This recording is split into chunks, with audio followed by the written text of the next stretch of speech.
Hello, I'm Scott Whitaker with Arctic Air Services. We started our business from the ground up and grew it based on the service end of the industry. We own over 50 vehicles, which we depend on every day to make our business run smoothly. We know the value and importance of offering great production and excellent service. That's why we choose Conley Buick GMC, because they provide us with the best cars and trucks and have a service department second to none. Next time you're in the market for a vehicle, I highly recommend Conley Buick GMC, where they'll treat you like family.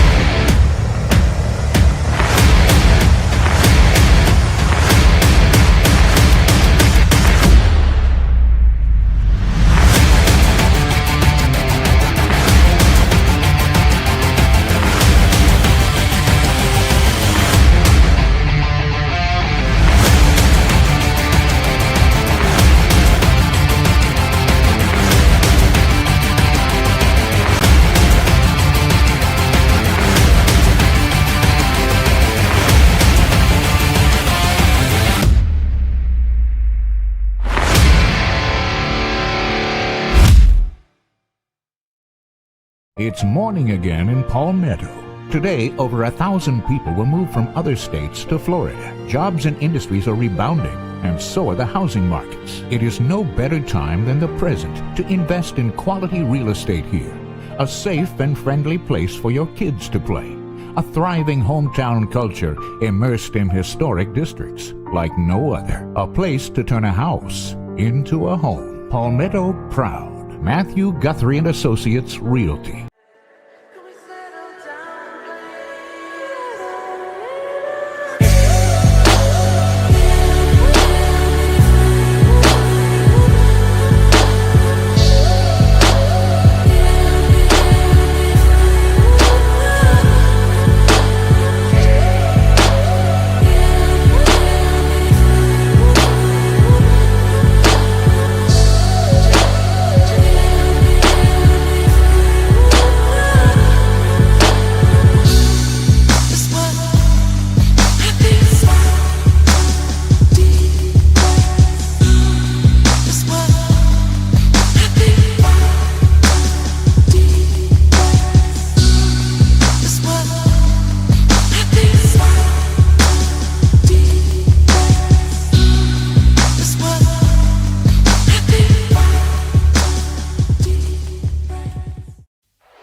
Hey guys, Chris Conley here from Conley Buick GMC.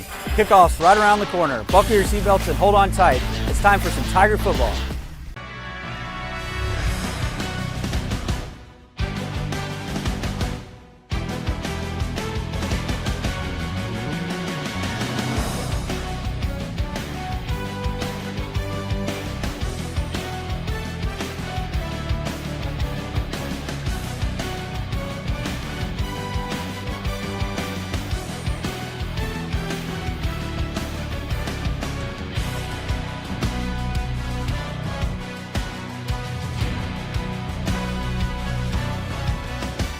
You're watching TigerVision, presented by Conley Buick GMC.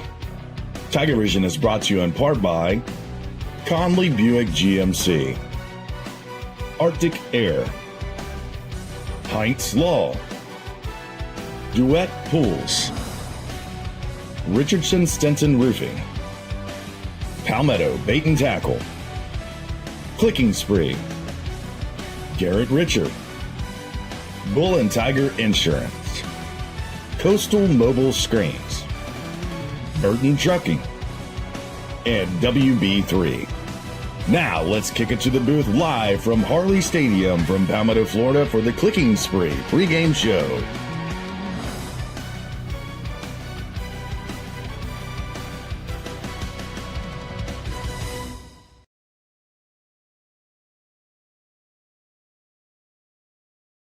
Palmetto located on Florida's beautiful Sun Coast. I'm Brian Varnador, your play-by-play announcer, and I'm joined by the incredible production staff of TigerVision as presented by Conley Buick GMC. We thank you for joining us for what promises to be a fantastic non-district matchup between the visiting Tampa Alonso Ravens and your very own Palmetto Tigers. With that, I'm going to turn it over to my great friend, Ken Burt Jr. Ken. All right. Good evening, Tiger fans. Great to be back for our 14th season, Brian. Got it. And this is what we all get excited about tonight.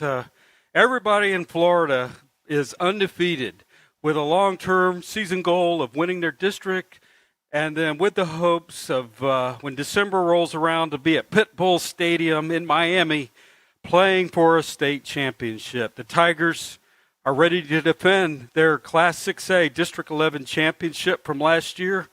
Brian, with the hope of making a deeper playoff run this year, lots of energy on the field from both teams as Friday night football is finally here. Right you are, Ken, and we appreciate all of you tuning in from home and maybe even from the parking lot, the deer stand from out of state, or even those that follow us from beyond America. The opening to the high school football is finally here, and we are getting set for kickoff. It's the first official game of the 2026 season for both of these squads, and it's a chance to make an early statement. You know, Ken, let's break down the stage here. Let's dive right into it tonight. Last year's 6A District 11 Palmetto Tigers, they were the champs in the district. They posted that 9-win, 2-loss record, and the Tigers showed their ability to light up the scoreboard with big plays and those big wins over Lakewood Ranch and East Lee County last season. It was an amazing season, but, you know, the Tigers suffered that heartbreaking playoff exit to Largo, with the outcome of the game being decided with less than 20 seconds left on the clock in that final quarter. Oh, yeah, that's right, Brian. And we were right here on TigerVision covering it. But for Coach Eric Sanders and his Tigers, this game isn't just about starting 1-0. It's about setting a new tone and taking it to the next level. They finished last year on a tough note, got right back to work in December, have been working hard to get ready for this season. Lots of optimism around the program, and like I said earlier, expecting a deeper playoff run. Thanks, Ken. And on the other side, the Tampa Alonso Ravens have made the over an hour journey here to Palmetto to start their campaign. You know, they also had a challenging end to last season, finishing 4-6 after facing some really stiff competition down the stretch and taking some losses in their final games. You know, the big question, Ken, is what's the mood around head coach Hayden Contrell's team as they come into Palmetto here at Harllee Stadium? Yes, sir. Alonso's resilience will be tested early, Brian. Those losses last year to teams like Newsome and Berkeley Prep showed them where they need to improve, particularly on the defensive side of the ball. This is a chance for them to make a significant statement on the road against a very good Palmetto team and show they shored up some of those areas. Also, Palmetto's 38-30 win last year at Alonso will have to have some revenge factor built in. Coach Crantel will be looking for discipline and strong execution right from the opening whistle. Let's talk about some of the individuals who could really shine tonight, starting with the home team, the Palmetto Tigers. On defense, keep an eye on number 1, Zion Roberson, senior cornerback and free safety. Incredibly versatile and a leader in that secondary. And right in the middle, senior middle linebacker, number 24, you called his name 100 times last year, Brian, is crucial for their run defense and calling out defensive adjustments. Yeah, he's got the nose for the ball, and he gets a lot of those TFLs, tackle for losses. He's a dynamic player. You know, Ken, are there any offensive standouts that we should be watching for the Tigers? Absolutely. You got to be looking at junior quarterback Matthew Hennessy, a mandatory transfer, will be the Tigers' signal caller this season. He's a 6'3" pocket passer with a nice touch. Coach Sanders loves his approach to the game. He has some promising targets in the passing game with wide receivers in Maurice Carter and Jock Harris, who was a first-team All-Areas selection in 2024. Their ability to create separation and make plays downfield will be huge, especially if Palmetto offense wants to open things up. Up front on the defensive line, Glenn Davis and senior Dominic Rector are two big bodies who will be vital in controlling the line of scrimmage and getting pressure on Alonso's young quarterbacks. And don't forget the committee of running backs the Tigers have. Kieron Jones, Shane Partridge, Preston Cooper, and Dustin Charge all will contribute significantly to the ground game and all have different styles of play. Yeah, what you'll see with the Tigers is a strong core now shifting to the visiting Ravens. Who should we be keeping our eyes on tonight, Ken? Yes, Brian, for Alonso, the big question mark, but also potentially their biggest upside is at quarterback. They have multiple young quarterbacks on the roster like sophomore Michael Pine, freshman Taj Leathers, and sophomore Jude Hewitt. Whoever takes the snaps or performance will dictate a lot of what Alonso can do offensively. Their ability to manage the game and get the ball to their playmakers will be critical. Ken, you know, we've always noticed up there in the Tampa area, Hillsborough, they always have great speed with the teams that come down. Now, who are those playmakers, Ken? Yes, Brian, just like Palmetto, they have a solid group of receivers with junior Amari Daniels and senior Samuel Rose and Anthony Latigua. Those guys can stretch the field and will test Palmetto's secondary. In the backfield, look for seniors Will Mirabella and sophomore Nayland Albritton Jr. to carry a significant load in the running game tonight. On defense, senior defensive lineman Chase Richardson passes the eyeball test at 6'4", 275, is a force on that defensive front, capable of disrupting plays. And their senior linebackers, Aaron McMacken and Alec McCray, will be key in both run support and pass coverage, especially against Palmetto's skill players. So I'm taking the easy route here. So, Ken, as we look into these two teams, how they stack up, what are some of the critical matchup dynamics that will define this game? Well, you and I both know the battle will be in the trenches. It's always paramount in football, and it will be tonight. How Palmetto's huge offensive line with three returning starters, along with tight end Ace Luther, handles Alonso's defensive front, particularly Chase Richardson, will determine if the Tigers can establish their run game and protect their quarterback. Conversely, can Alonso's offensive line give their young quarterbacks enough time against Palmetto's defensive tackles, Glenn Davis and Dominic Rector? Yeah, beyond the lines, what about the offensive approach to the game out there tonight, Ken? Well, Palmetto lies in its ability to balance the run and pass, utilizing those talented receivers and the committee of running backs. They're likely to try to wear down Alonso's defense tonight, and for Alonso, with their group of wide receivers, I anticipate them trying to open up the passing game early. The question is, can their young quarterbacks deliver consistently under pressure?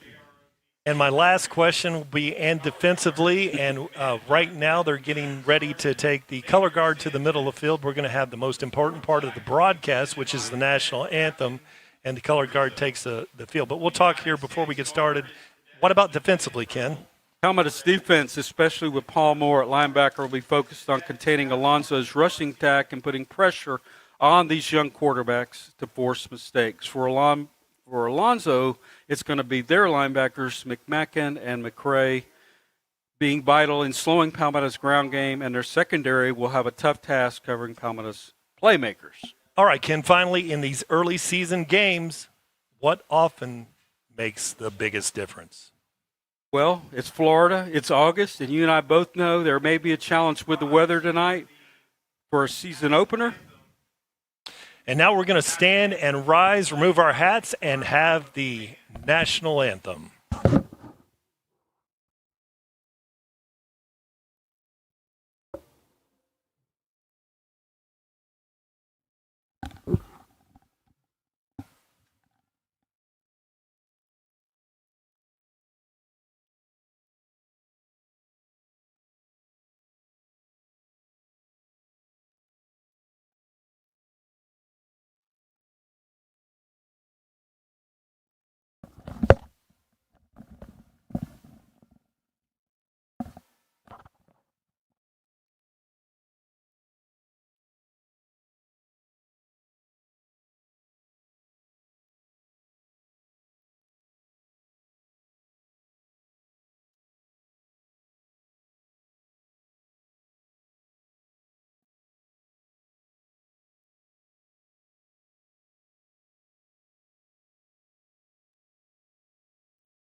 What a great rendition. Always the best to have a live performance by that Palmetto High School marching band.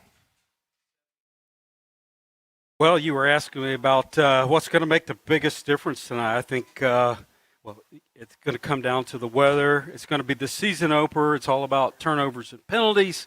Both teams are looking to shake off their preseason rust. The teams that play disciplined, avoid flags, and protect the football will have a massive advantage tonight.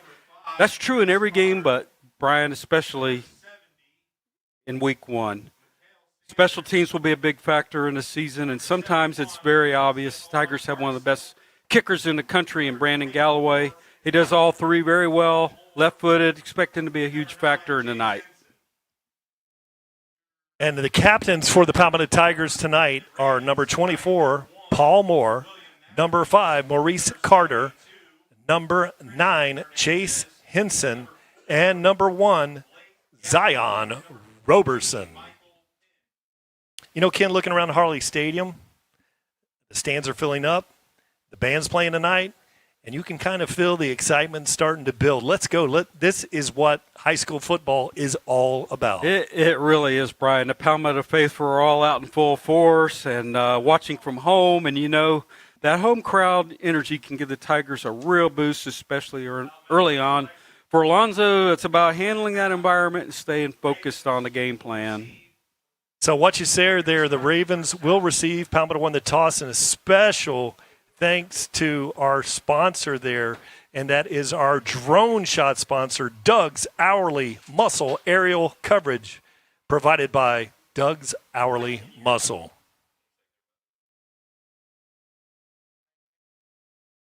Thank you so much. That makes it a little more special, Brian. We got the drone going. We got the drone going, and they're cranking up a little welcome to the jungle here at Harllee. Looks like a big roster for the Tigers tonight, but looking at the rosters today, you know, in numbers, there's actually more numbers. The Palmetto Tigers with 49 on the roster, and the Ravens come out here with 62 on the roster tonight. Yeah, numbers are always helpful, especially in this kind of weather. Humidity, it's 87 degrees, but it feels like 97. But Palmetto's going to be a little bit bigger on our defensive line compared to their offensive line, and so hopefully that can make a difference. You know, Ken, looking at this, let's kind of wrap it up because we're getting close to kickoff. Let's your final takeaway on what we should expect tonight. Well, expect a hard-fought, competitive game, Brian. Both teams have something to prove. Palmetto wants to prove they're ready to pick up where they left off, and Alonso wants to prove they're mettle on the road and demonstrate growth from last season. It'll come down to execution, minimizing mistakes that we just talked about, and which key players are going to step up in the big moments. Look for the battle in the trenches, the performance of Alonso's young quarterbacks, and Palmetto's kicker Brandon Galloway to be pivotal in who controls the game tempo and momentum. I think really to set the standard here tonight with a strong left-footed kicker here in Brandon Galloway, I think you could almost just put him out there on the field himself. You'll see the leg talent here in the Fall Classic. He kicked one through the uprights to start the preseason off. So Brandon lines up.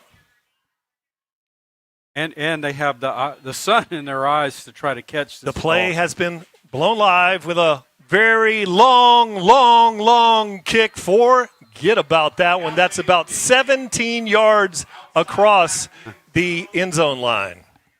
Yeah, so Galloway put every kick in the end zone last week on their trip to Zephyr Hills, averaged 42 yards per punt, and he also kicked a 42-yard field goal. And you can see there he's got that power draw, you know, that you see Yes. from the very deceptive when – you know, in certain situations, if you have a penalty on an extra point, you back the kicker up, he's still going to be kicking the ball near the end zone.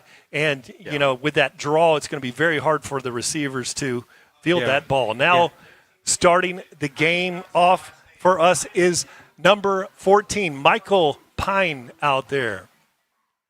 One receiver shifting from left to right on the motion. It's a jet sweep. He's had a little bit of a lane there, closing it down on the play.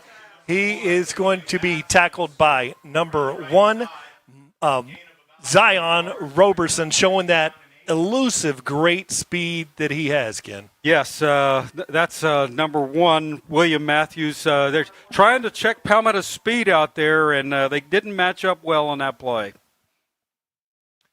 This time he rolls the left. Oh, he's got some heavy pressure from behind. Good, nice catch over there. Only gain of about 2 on the play. That'll bring up a 3rd and 6. Yeah, playing right into the Tigers' defensive plan tonight, Brian. I think you heard the footsteps coming from behind him as he was getting heavily rushed.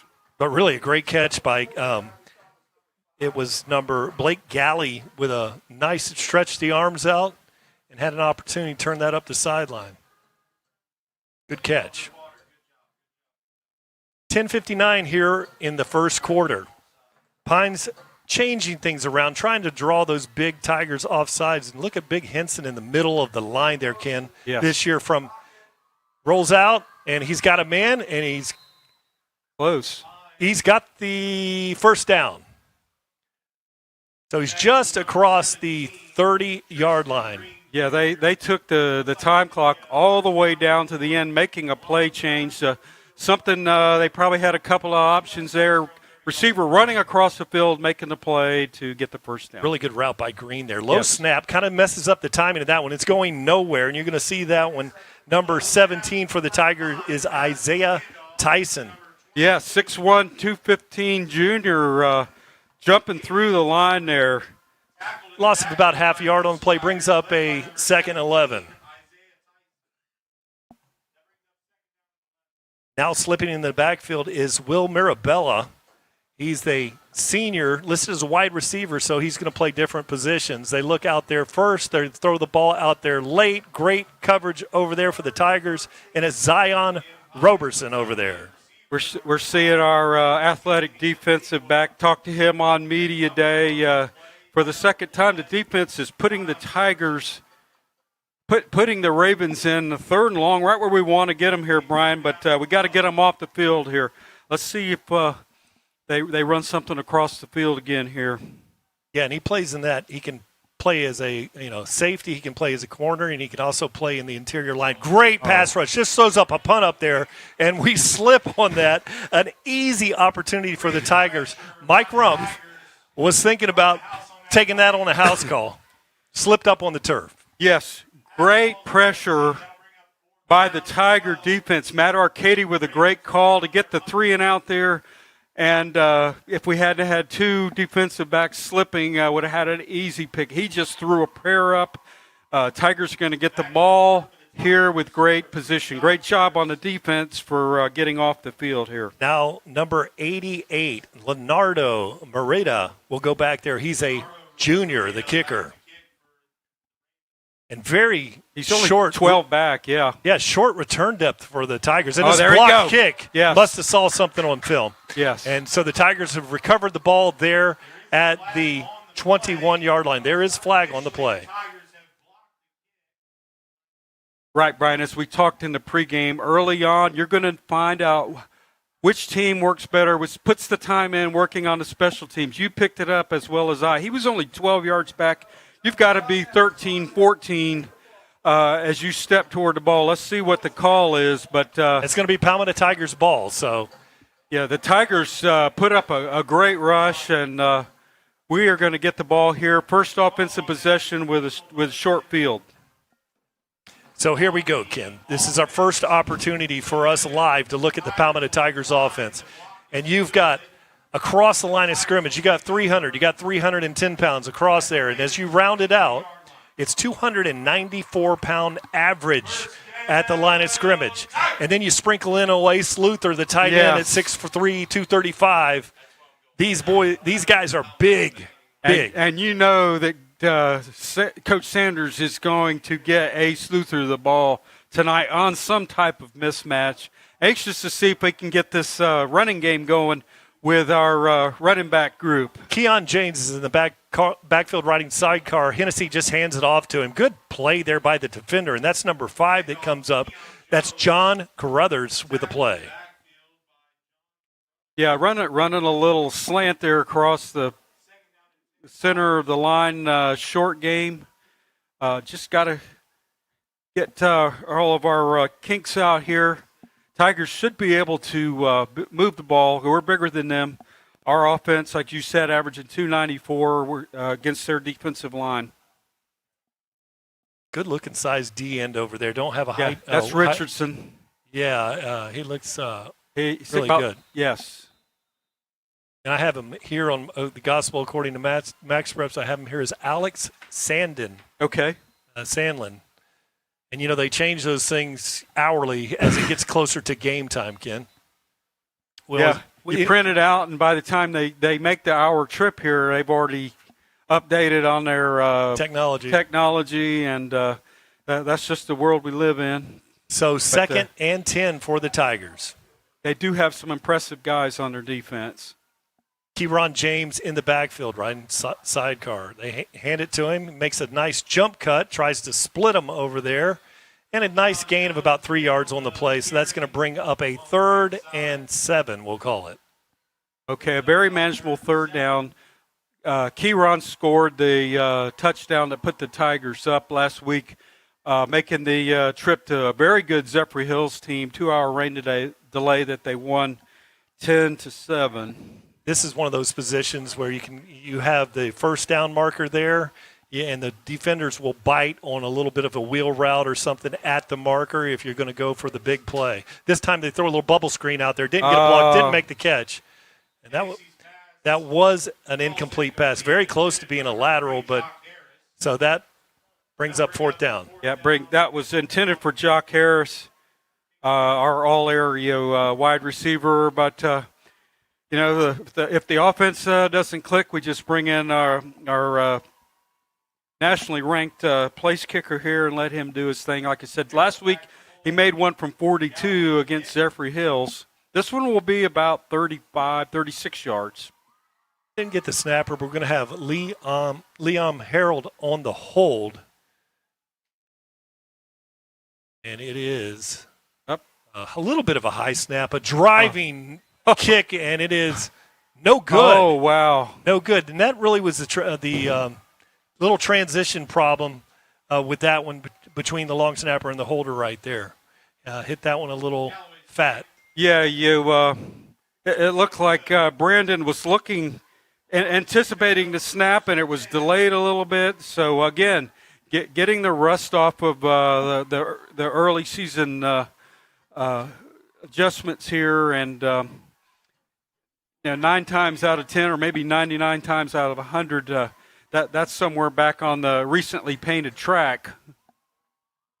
Yeah, and if you look, Chase Henson, if you watch Palmetto High School football, he's lining up as D tackle this time. Number 9. And he is 6'3", 245-pound sophomore. So you'll see him play a little D tackle, a little D end. This time Palmetto lines up in a 4-man front. 2 interior linebackers, 2 on the outside. Oh, really, really, really good play by number 11 for the Tigers, and that's Kyron Davis. Yeah, he goes 6 foot 215. I think he's making an early impact here on tonight's game. They're struggling. They've run the ball 3 or 4 times here with really having a tough time handling that defensive line and linebackers for the Tigers. Marabella in the backfield. Palmetto's bringing a little bit. Paul Morse creeping up, now backs out. He looks to the left side of the formation, throws a long pass there. Receiver really slipped on his cut right there. Did a good job of sitting down there, but slipped on his cut, so incomplete pass. Yeah, I don't know what kind of field they play on. He ran a nice route, but kudos to our defensive back there. He was on it. It would have been a tight window if he caught it, but we're putting him a 3rd and long again, Brian, which is what we want. And William Matthews that you see out there wide, I talked previously in the broadcast about speed guys from up there in the Tampa Pinellas area. He's one of those. He obviously has great speed out there, and he's the far receiver on the left side of the formation. I think that's who they used on that jet sweep to start the game. Pine will take this one. He's rolling to his big rush coming. He throws the ball late, and it's incomplete pass. A ton of pressure there by the Tigers. I think that was that 11 there, which is Kyron Davis that's out there. Yeah, they haven't figured out how to block him yet, Brian. But I think they basically ran the same play and same receiver, same location, run to the line and make that out and get the first down. But Tigers are successful, and they're going to try to draw those. Fourth. They're trying to get What are they? It's 4th and 9. Yeah, this makes no sense. They're trying to draw the Tigers off. It's a quick kick. And it's going to roll. Maurice Carter's just going to get away from that one. It's going to be down there at the 49-yard line. Hustling down there to make the play was number 17, Tristan Green Jr. On the last defensive set, Ken, you saw an interior linebacker coming around there on the edge, so they had a little twist there. You got to tip your hat to Coach Matt Arcata there. Yes, yeah. You have a lot of these kids back on the defense, so they've had another year in the system with him, and they didn't really have a lot of film on from the Blake game because they were down 21 points early in the second quarter. So they're just doing the best they can, but great there call by our defensive coordinator Matt Arcata. Pistol depth, they've got one back in the backfield, two receivers on both sides of the formation. Hennessy looks, boy, this middle of that field's going to be open. Now He gets some big blocks, and he goes for a nice gain of 5 yards. But, boy, they brought everybody. And a little shallow crosser or something along those lines would have went for a lot on that. I agree. They brought 2 or 3 linebackers trying to get a rush, and if they do that again, you'd good and well that Ace Luther is going to see the ball coming to him running down the middle of the field. 2nd and 5. See if the Tigers would try to pound the rock a little bit here. No, they open it up. He throws the long ball out there. Great look, got a man, and the ball is overthrown. So Hennessy a little sided here, but you saw the arm talent there, Ken. Yes, saw a little bit of film on X highlights, and I really like his touch. He's a prototype. Back throw. There's his throw, and just a little bit off there. That should open something up here for the Tigers on this 3rd and 5, Brian. 3rd and 5. Stretch that field. That comes in the motion. Ooh. Low snap gets it out. Boy, that's a great job by Hennessy there to get that ball out. And so there's your answer. We wondered about the quarterback play. Quick hands. Looked like a second baseman shortstop there, didn't he, Ken? Yeah, he actually got down there with his glove and scooped that thing up and then got hammered, got rid of it quick, got it to his skilled player. Lots of talent around him. It's just a matter of getting it in his hands, being that second baseman, getting it out, and then Jones makes the play to move the chains. Just what the doctor ordered on that play. Here we're coming up to a water break at this point in the game here. And so you can see the rush there. Arctic Air Reef. Look at that, how quickly he picked that ball up and got it out there. And you can see the hustle there, and that's Jock Harris. Jock Harris, all area last year, showing his athletic ability to just get him in a little bit of space. Reminds me of somebody that's playing for another Ravens team, but it's on those games on Sunday. Remember that guy that we used to? Ken, who would that be? Let's look at this right here. What a play by Hennessy. Gets it out. Good block out there by the wide receiver. Just look at him wiggling around there.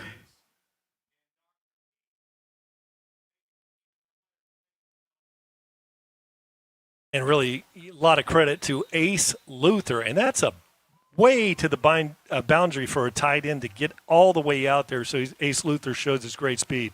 Good running lane initially. Keon Jones go for a gain of about 3 on the play. Coach Sanders at Media Day. We're going to see a committee of running backs. He thinks he's got 4 good ones. They each have a different skill set. So I know he's going to take advantage of that. Somebody eventually will end up being the lead, but defensive coordinator's nightmare trying to prepare for 4 different kinds of running backs. I gave the crew, you got it on TigerVision, you have a better shot. I was looking at roster just to get familiar with that, and I called it a 3-yard gain.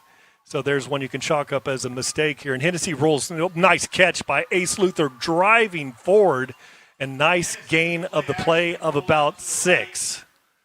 Yeah, he was looking at Maurice Carter as we watch it again. Carter's running a long out, and then he decides, nope, I'm going to go with my second option. He's looking away, got the tight end, like we said. Coach Sanders likes to use the tight end when you least expect it. And he set that throw on the right side because the defender was on the other side of the route. And you got to have those receivers that understand when you're against a zone like that. Luther kind of settled down in the zone, made the catch on the inside arm. That was a really nice catch. So it puts the Tigers in great field position. Something's happened. Yeah, we had encroachment. That's going to move the chains. And that is so silly in high school football because you can't come back. Once you're across the line of scrimmage, you can't jump back like they do in college and pro. So Downs at the 10-yard line. Great run. Great run, but it was set up by the offensive lineman. Great push right there, allowing him to get through the hole. And he's thinking 6 and just follows a little bit short. And really, Romeo McAllister out there, number 74, with a great block on that play, too. Absolutely. They made that happen, opened up a nice hole for him. This time it's Shane Partridge in there. He shows good feet, driving forward, driving, and goes for a gain of about 3 yards. Yeah, Shane looks like he might be the north-south back for the Tigers. Short, stocky, nice run there in a short amount of space. You know, the defense has a great advantage because they don't have a lot of area to cover. They can fill the box up. Yeah, and he was probably playing at about $155 last year, so he's picked on about 15 to he looks 20 great. pounds of muscle. He looks good. Now throwing a little bubble screen out there. Great move by Carter. He's in for 6. Get the ball to your playmakers, and Hennessy has a plethora of them. Carter, that was a great first step. Reminded me of that guy we were talking about for the Ravens, LeJontay Wester, just making that guy. That guy. So, fakes the handoff. Check the block out here too, Ken. You got to get a little bit of a block out there. A little bit of a block. Right there. Right there. I'll learn how to use this, but kudos. When receivers are blocking for each other. That extra point was driven in about.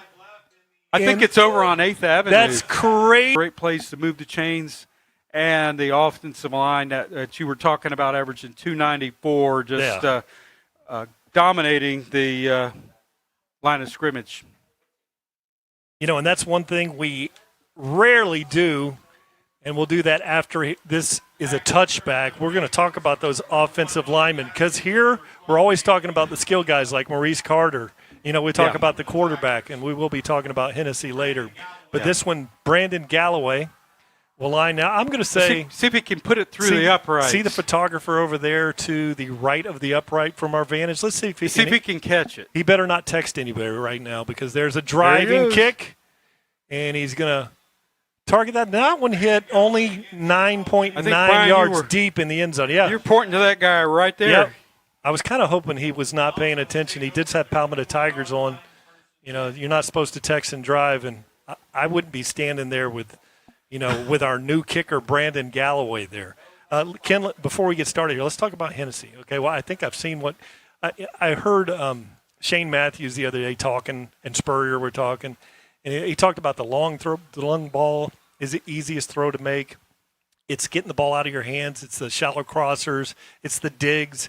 what really can separate the quarterbacks in talent. A lot of people can throw the ball a long way, but you can see, and then being able to run a college system like they're doing here has been very impressive for Hennessy so far. This time they throw a nice route out there, great route, goes for about an 8-yard pickup on the play. And that kid, as we mentioned, William Matthews, he's got the look. Yeah. He's got that look, Ken. He looks good. He is definitely their go-to receiver. They are definitely going that side of the ball, and this time the lineup nowhere to go. A host of Tigers in there. You saw number 99 there, Zion Lee. He's only 6'3", 300 pounds. Kind of hard to run around that guy. Yes, and they are really struggling trying to get some semblance of a run game. Tyrone Harris is just a sophomore and already 250 pounds on the line here. Really incredible. Tigers creep up. Not much time to throw. Receiver slips on his route again, and that's William Matthews. And that is the third time they have run that route where he has slipped, changing his shoes, but they want to throw the ball to him. They're definitely targeting him. Let's see if they quick kick again here, Brian. I don't know if I'd do that. I don't know if I'd do that for that one's already out of the bag. And this time, yes, they do. And it's a very nice punt, Ken. No returner back there for the Tigers. It's going to check up sideways. And I believe it was number 22, and that is Nayland Albritton Jr., the sophomore running back. Yeah, just looking for a way to get on the field, and hey, if you need a punter here or a quick kick guy. Thing about that is they could also give him the ball. So you, being a running back, you've got to honor that skill set. So there's some strategy there, but fortunately on these kicks they haven't bounced too bad against the Tigers. Just kind of dying out there. So third set here for the offense. They're 1 for 2. Let's see if on a longer field, this will be the 34-yard line. They got to go 68 yards. After this, we're going to check in with our Arctic Air sideline reporter, Tom Porter, on the sidelines. I want to get a take on what he thinks about that impressive-looking offensive line for these Tigers. This time he throws it out to Maurice Carter. Great block out there. Good gracious. And that's a gain of 8, but you're going to see the block out there actually knocked the shoes off number 21, came up in support, and that was Jaden Lusano out there, the senior. But, I mean, you and I could have picked up a couple yards out of that if someone's going to block like that for you. He actually took 2 players out. So yes, he did. And that's why they are 2nd and 1. That block opened up the little area that he needed. Oh, a little early start by number 10 comes off the edge. He timed that perfectly, but the Palmetto Tigers grind forward for the first down. Really, Aaron McMacken there, the senior linebacker, really had a flying start off the edge. Yeah, they have 2 senior linebackers that are experienced, and they're really good. They're more of a bigger challenge, I think, than the defensive line trying to block those guys. And Tigers move the chain, got a fresh set of downs. Clock is at 1:28 here in the first quarter.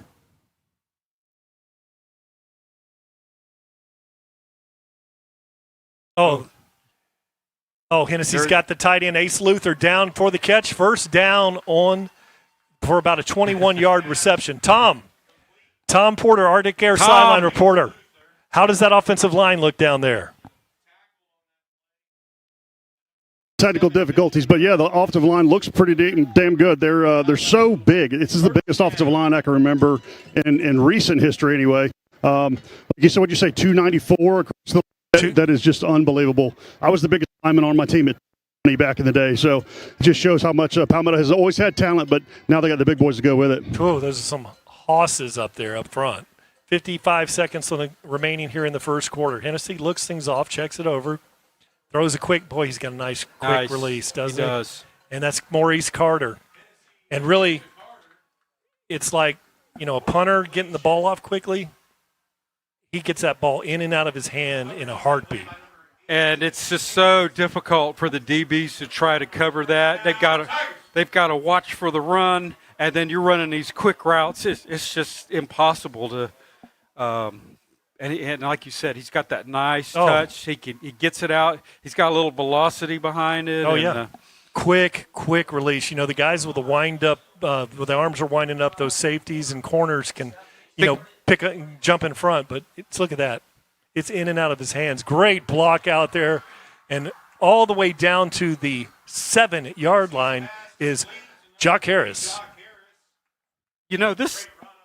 I'm always one for throwing the ball down the field, but I'm seeing a lot of success where they're throwing the ball east and west and letting the players play and making the plays as we watch here again.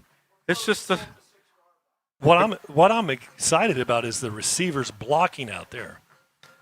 Yeah, watch this. Look at that right there.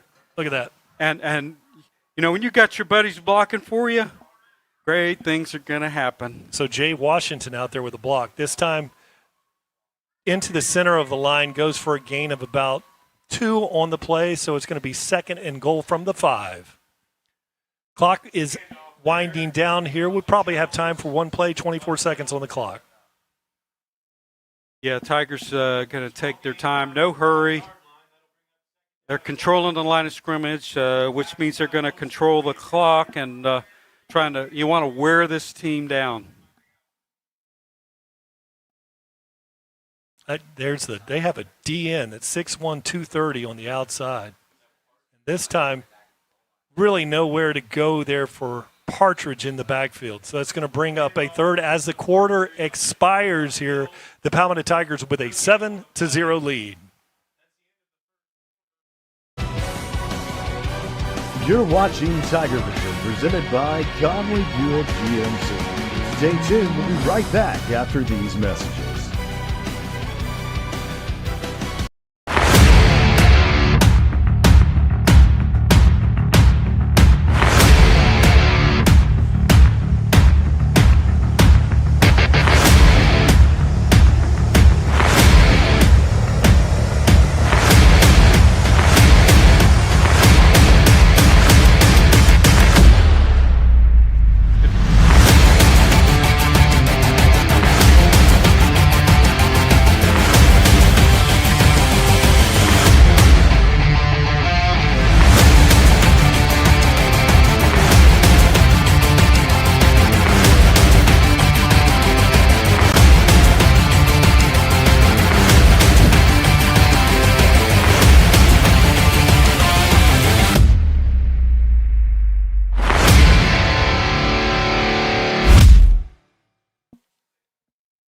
So tell me, what was actually the name of the award? It was you were the #1 stream in the streaming awards. Isn't that correct? Correct.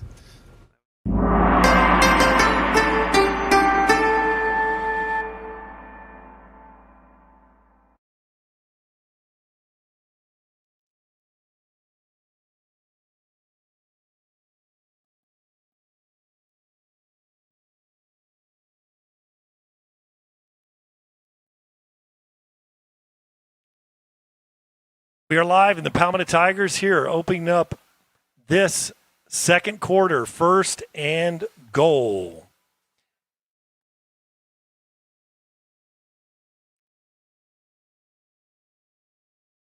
Do they throw it down the middle? Do they throw east or west to one of their talented receivers, or do they run the ball? Looks like the Ravens have stacked the box. So Kyron James in the backfield. Oh, and this time Hennessy is taken back for a sack. And coming off the edge, timing it just perfectly, that time was number 13, Alex Sandim. So, yeah, he just runs in unblocked and just looked like a missed assignment there. I was going to try to count how many. It looked like they had 8 or 9 in a box on that. They were just daring the Tigers to try to run it, and the blitz worked. You talked earlier about them timing the snap, and did that time, and so we get to see another shot of a field goal here, about 31. And that was John Carruthers that went in there and made that play. And there, oh boy, driving kick, and it is going to be good. And that one is back there on the track. It's over. I thought it's over in my front yard, down the road about a half a mile. It looked like he helicoptered that thing through there, but that brand new hit the. They just recently painted the track, and I don't know if he cleared it or not, but great kick, easy, and Tigers up 10-0. Brian. Yeah, it looks like that kick that you see, that Frisbee style when the ball is side to side. You see that in the pros, that they use on the kickoffs. I think he's got a lot of weapons in the bag, and they're all drivers and two woods. I think that's all he's got is a driver and a two wood in there, Ken. He's just crushing the ball. I was talking to him before the game. Great kid. I was telling him, you remind me of two people. With that left foot, which is terrible to try to have to figure out how to catch those things, but reminds me of Robbie Stevenson, and then Chris Jones, who was a punter for the Dallas Cowboys, left footer for 11 seasons. But he's 6'4". He's big kid. 6'4", 190. Looks Yeah. like a QB out there. But look how flexible he is. Yeah, that one he did a high kick just to show us he's got a 4-second hang time. Did you see that? That is yeah. And that was his attempt at a high pooch-like coverage kick that you would do on a sunny day. That was he might have just wanted to get that around the goal line and make those guys think about it, and let the guys go down there and cover a kick. Wow. Yeah, he's definitely a weapon for sure.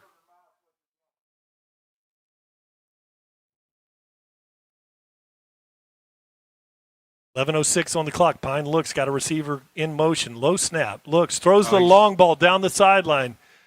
Pretty good coverage out there, but you can see that pressure from the defensive line is starting to get him a little bit worried back there. Yes, and the Tigers were sitting back in a zone just waiting for it, and it looked like he was just trying to throw up a prayer and hoping his receiver, who's quite capable, will run up against it, but to no avail.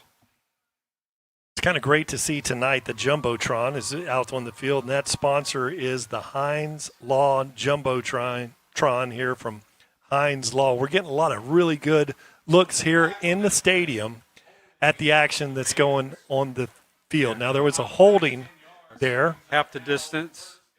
So what was, an incomplete bad, not so bad, becomes much worse. It's going to now be about 1st and 20. 20, yeah, they took the penalty.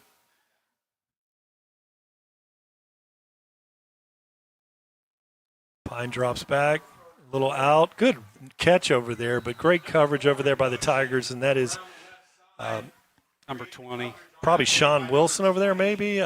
Don't have that one They on don't the have roster. that, but again, the Tigers are just going to sit back in a zone and let them throw, keep everything in front of you, and then they're confident that they can make that tackle. But great coverage there.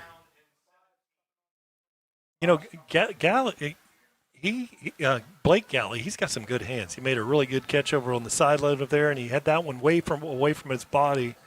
So you see he's got some receiving talent. Now you see over there number 1, you got to watch out for him, and that is going to be William Matthews that we've talked about quite a bit here tonight.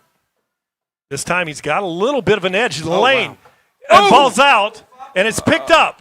This is like a scene from The Water Boy by an offensive lineman, number 50. Oh, and he's so excited. How about that is Aaron Olivero, the sophomore offensive lineman. He is so excited because that's probably the one and only time that he is ever going to touch the ball during a game, Brian. But, oh, my, what a hit. Yeah, you can see that on the Arctic Air replay. And then after that, we're going to watch it, and then we'll go down to Tom for some conversation and hear what that felt like at field level.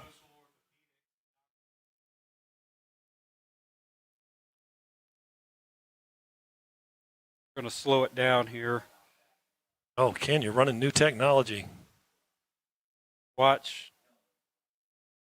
Right Boom. there. Right on the ball. Right on the ball. Yeah, you're good point. Good point, Brian. Wow.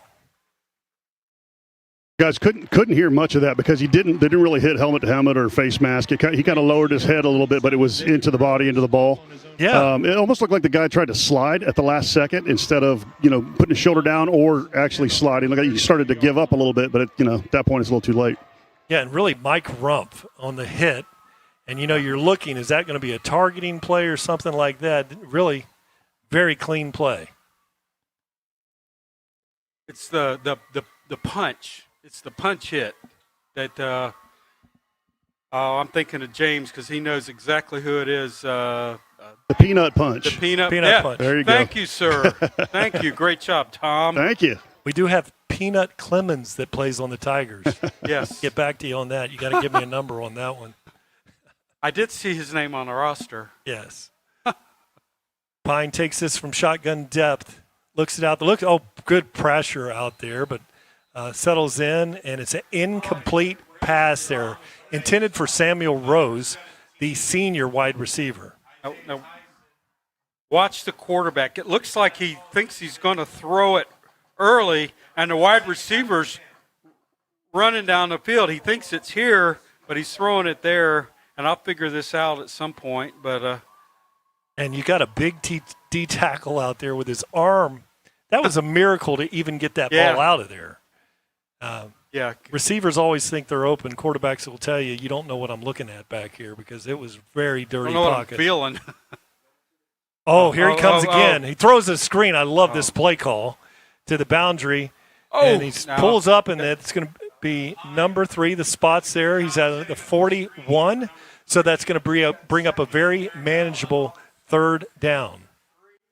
So as we watch the replay, what I like about this is the quarterback throwing it perfectly over here, just at the right time, enough little air under it, but it barely behind the line of scrimmage because there were some linemen downfield. And the hit out of bounds, it could have went either way. Yeah, you might have had one downfield, but really, I gave him the first down on that, which really didn't, from this vantage point right here, didn't look like he had the spot. It brings up a 1st and 10. Best drive of the night for the Ravens. Nice shot from the end zone. Pine looks, throws a little short. What you and I would call a button hook, Ken. Goes for a nice gain on the play of about 8. Yeah, the good old button hook. You run that thing, and you like the bottom of an umbrella. You flip around, and that's your button hook. Curve back around, and defense again sitting in a zone with 5 guys across the field here, keeping everything in front of them. Not much running room there. Involved on the tackle is number 17, Isaiah Tyson, 6'1", 215 pounds. And he's having a whale of a game. That's at least 4 or 5 tackles just here by himself tonight, having a whale of a game.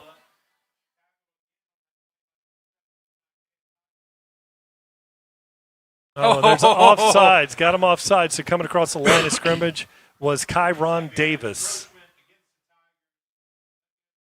Yep, that's where the quarterback can just change his cadence just a split second and draw that, and get a free 5 yards. Puts him at 1st and 5 here, Brian. Yeah, and it looks like they're trying to get Tristan Green Jr., the senior wide receiver, involved a little bit. He's been setting up in the backfield.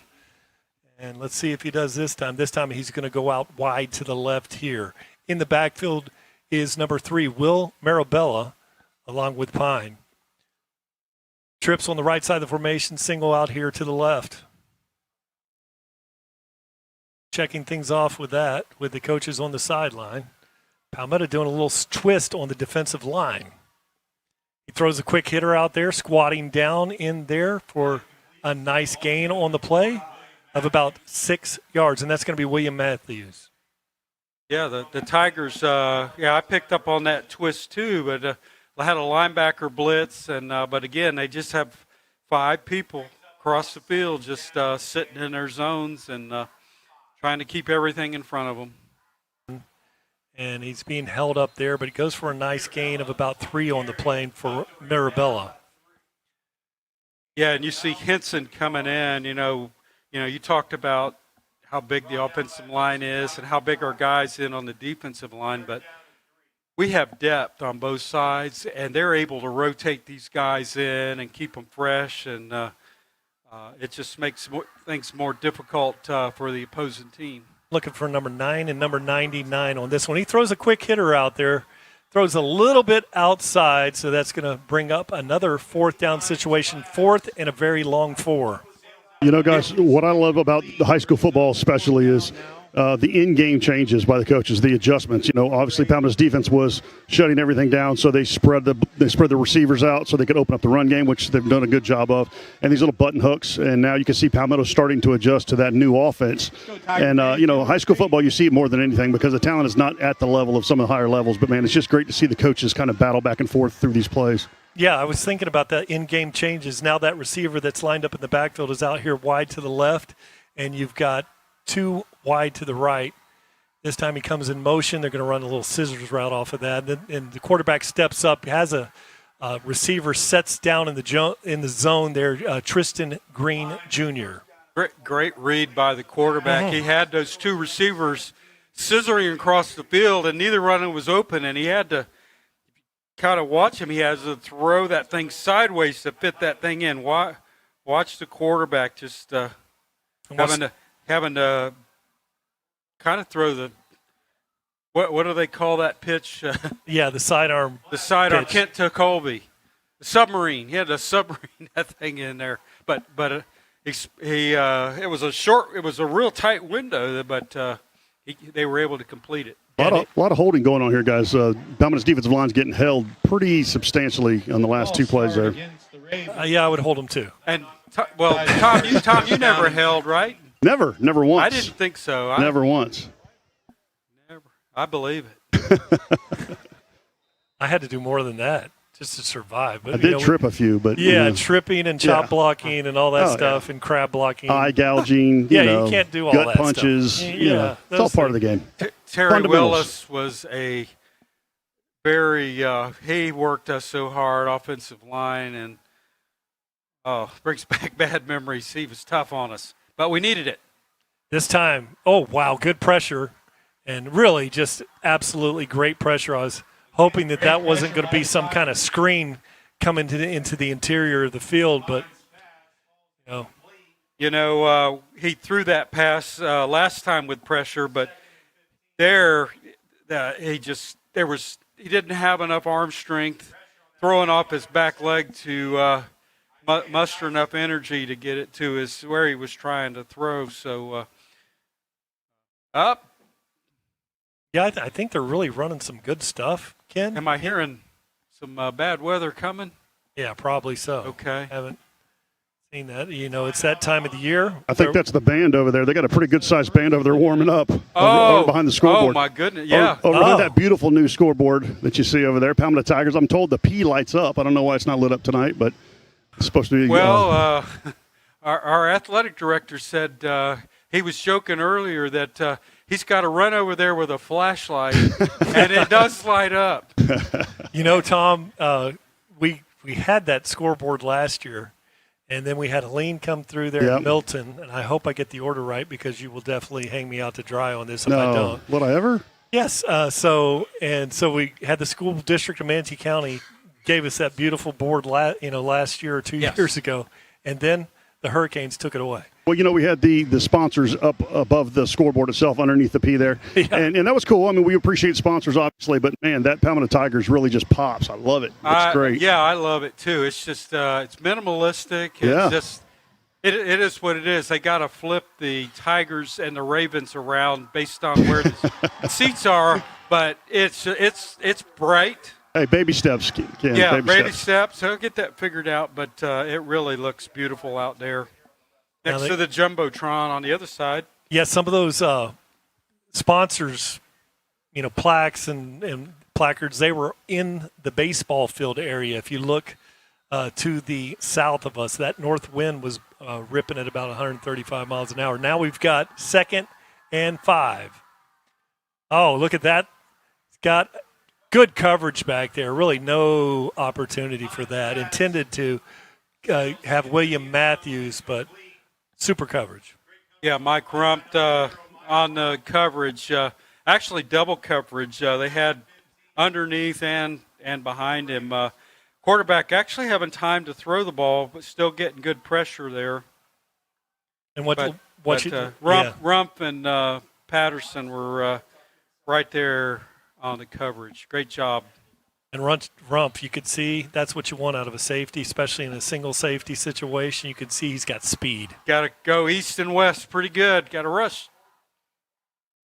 Really good job by the defense there. Actually, the defender was in the route and nowhere to go.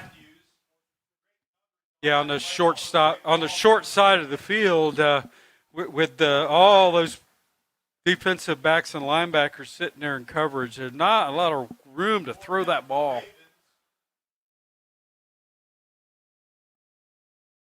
So the chess match here, 4th and 5. Okay, I'm writing down what Tom is going to call here. Tom, what would you call on this play? I was thinking maybe 4th and 5. Wow, what are we on here? We're on the 30-yard line? Mm-hmm.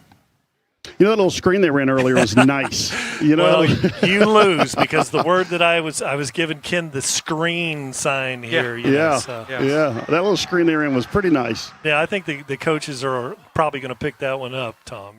Come on. Well, But that is really a good play from that position on the field. It was either that one or the annexation of Puerto Rico. We like that. That play's always so hot. One of my favorites. So a timeout. It's either a water break or somebody called a timeout. But this will only make the chess match here on this play a little more interesting. Nice group of picture of the Tiger fans, and in the back there, that's my son James. Chad, got not a lot of hair in that picture. What's going on in there? Got 1 and 2, and then there's Jordan, number 3. Well, it's like a military operation in there. It's horrible back there. You guys see these red lights that are on the flag, on the light poles about halfway up? I'm not really sure what that is. I do see that. That's interesting. Is it just supposed to be like ambient lighting on the pole, or? I think so. It's interesting. Okay. That's fancy. It looks cool. Maybe they get it all flashing once it gets, it's getting pretty dark now. So first thing you want to try to do is draw the Tigers off sides here. You want to do that. We've already that's probably a smart thing to do. That's the first thing to do. You're looking at a field goal right here would be about a 47-yard field goal, so that's probably not an option for them. They got 2 timeouts. Nope. So oh boy. Oh, there's a flag. There's going to be a defensive holding out there, perhaps.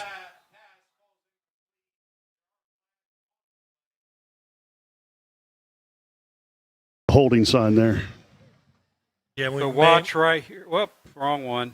Well, right there. We caught it. Great job on our camera crew.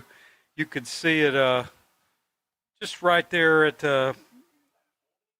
Yeah, it's defensive holding. Blake Galley was on the sideline. The defensive back, it was one of those edge plays because he had forced him out of bounds, and then it was, right on the edge. But big first down pickup here for the Ravens.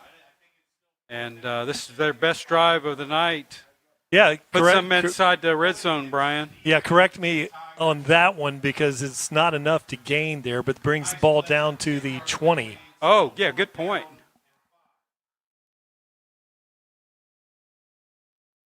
See what happens. Wow, empty. Oh! There it is. Got him. Got the Tigers to bite. Now, I think they're still going to be just about a half-yard short on this. It's kind of hard to see the chain. It's going to be very close. Maybe Tom can get down there and eyeball Tom, what do you think? First down? My receiver won't let me get that far from you guys, so I got to stay right here. It's hard to see. They moved the chains. It's kind of hard to see that through the offensive huddle, isn't it, Tom? Just a little. Just a little. So mission accomplished. Where we had talked earlier about them trying to draw the Tigers offside, and Well, inside the 20s here, that's the Heinz Law red zone. And so now the Ravens knocking on the door. Time for the Palmetto Tigers to tighten up. Slot receiver comes over here, and he's running out to the right side of the formation. Oh, my word. Wow. Let's watch this on the Arctic Air replay. Again, Kyron Davis is having an all-star game tonight. My goodness.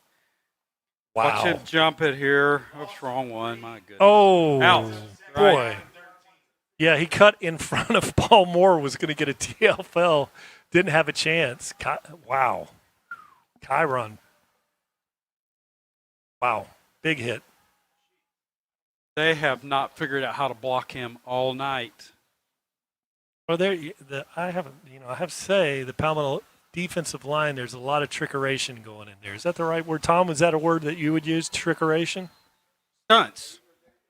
That's something like that. I mean, deceit, trickeration. What else we can come up with there? Stunts. So here's the call from the White House, and it is a false start that's going to back him up another 5. You know, that White Hat that we've had here at Palmetto High School, he is an excellent referee. You know, he calls a good game.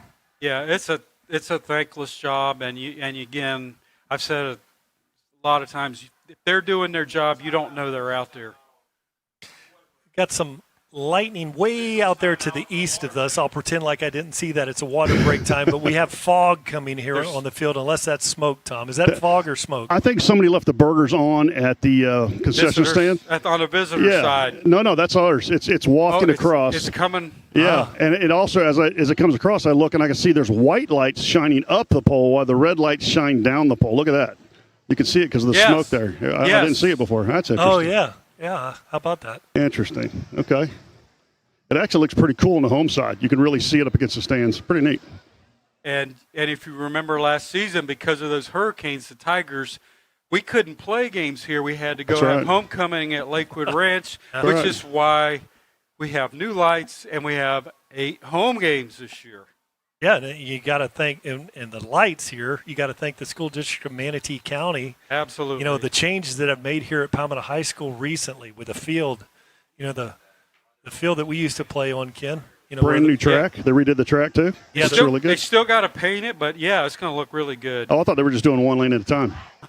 Yeah. Oh, there's a false start on the offense there. Just really big kids running track now. Yeah, they're getting the offensive linemen instead of throwing the shot and discus, they're going to run the 100 That's kind of tough. Once the guy gets out in front of you, you got to stay in your lane. You've lost. You can't see it because there's no lane right there.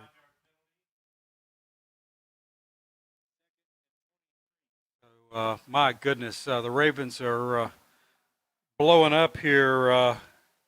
They were down to the 15-yard line in the red zone, and they're back near the 30-yard line. And Tom, yeah, I was going to say this would be a good place for a screen, but it looked like the Tigers were kind of prepared for that. This time he throws a long ball. Oh, nice play by Rumpf over there, and he comes up with a miraculous catch. Oh, my goodness. Wow. That's amazing. I got to see that replay. I thought that was a touchdown for the other team. No. Wow. And we saw that on that last play by Rumpf. Yeah, he just kind of threw it up there, hoping the receiver would run under it. And then you watch Rumpf just coming out of nowhere behind. Let's make sure that was Rumpf. It looked like the safety coming over. Yeah. Right there. Yeah. What a play. Gee. Oh, did he catch it over his shoulder as well? Oh, yeah. And he held on to it as the receiver was trying to take it away from him. That's the play of the year in the first game. Yeah. Jeez. My goodness. Wow. Not an easy catch because he just turned on the jets, and then it was a little bit – it wasn't in front of him. It was really right over the top of his helmet. Tough catch. Free safety, man. Those guys got to be able to move quick and caught up with it. Great block over here. Bouncing off the play. Great run by Keyron Jones. Sophomore. Probably the best run from scrimmage tonight.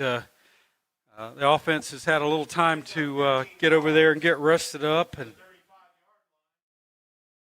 as the Tigers here, let's talk about that offensive line. What you're seeing look up at front that there. Yeah, just great execution, and he ran 7 or 8 yards before there was any contact. Aristotle, 6'5", 300, 6'2", 310, Coast 6'1", 300, 6'3", 300. And yeah, Aristotle's already committed to Coastal Carolina. Great kid. I'm going to say the offensive line is underperforming so far for the size and the expectations coming in. I need to see a little bit more of that running game from them. Good point. Hennessy hands the ball off to Partridge. Oh, makes a nice cut there, makes the defender miss. He's going to gain 8 yards on the play, but there is a flag in the backfield. Flag came from the referee. He caught us holding. We might pick that up on the Arctic Air replay. Tom, what's your excuse this time? Was there a hold on that play? It had to be on the right side of the field. It was, but I didn't see the hold. I mean, he threw it right at that spot, right as the runner, broke free. So it had to be like the right guard, I'm assuming. Yeah. I don't know if we got a replay or not. Doesn't look like it. That was a nice little nifty move by the running back there, man. A little last second, little. Yeah, he's got good feet. What do you call that? What do you call that move, Brian? I would call it a jump cut, maybe. Little winky dink or something? I mean. Yeah, jump cut. Jump cut. We call it a juke. And he's just a sophomore. Juked him. Yeah, that's all right. Juked. Oh, they're also pronounced juked. I juked him. Now in the backfield, Partridge is back there this time, and he's got Kyron Jones in the backfield with him. And he throws it out there. We're going to need to get a block, and Maurice Carter really know where to go. Tell you what, though, 64 and 70, that was impressive down the field.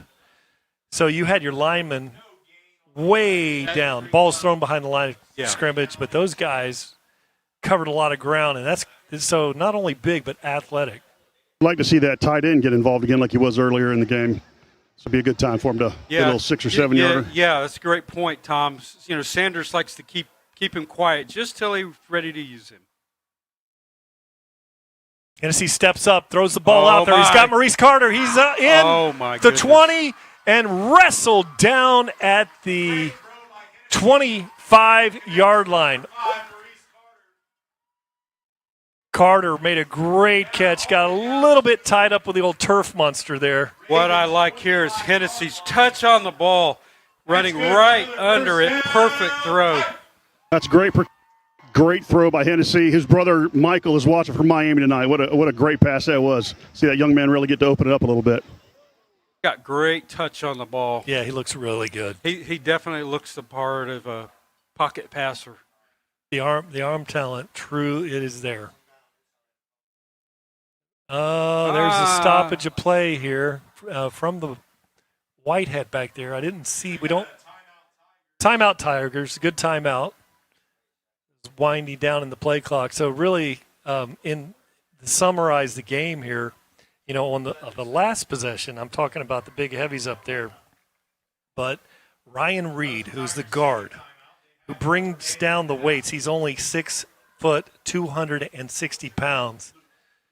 But he was flying down on that last. I mean, it did not look like a lineman running. Ryan looked like a tight end, a short version of a tight end. Yeah, he's quick. Yeah, quick, and that's probably now. What does that tell you? Kind of located on the inside right guard. Later in the season as it progresses, you're going to see him on some trap actions. Oh, yeah. Pulling guard. Yeah, they're definitely going to be setting things up down the road when they got to play Riverview and Manatee and Venice. No, we don't play Venice. Guys, I saw something about my game I think I've never seen. I just saw Chad Burton running down the sideline here. Look at him. He's a thinner version of himself. He's running down the sideline delivering batteries and things. I mean, he's usually stuck in that trailer all night. He's been running 5Ks. Oh, inside handoff. Stepping up, driving forward, spinning off of tackles. Still moving his feet, Brian. Yeah, 5-yard gain on the play. I bet that play took 10 seconds. What we're watching here is the Tigers. The clock's winding down. We're down to 2:20.